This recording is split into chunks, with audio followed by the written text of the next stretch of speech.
Hallo julle bytjies. Ek weet sommer dit gaan goed met julle. Mag ek 'n persoonlike vraag vra net? Natuurlijk. Wat is jou gunsteling motorfabrikaat? Of carbrand? Dit is mos dieselfde soos wat is die Engelse tyre. Definitief Toyota. Ek moet bieg, ek hou ook van Toyota.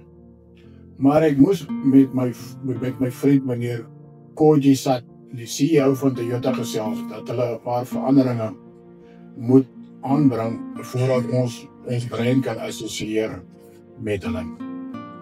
Onmiddellik het hy my verwys na sy hoofontwerper, meneer Simon Humphries. Wat 'n aangename Engelsman. Ons versoek was eenvoudig. Pas julle ontwerp aan voordat ons daarmee kan assosieer, asseblief. Simon het nie op hom laat wag nie. En hier is die bewys. Julle bytjies.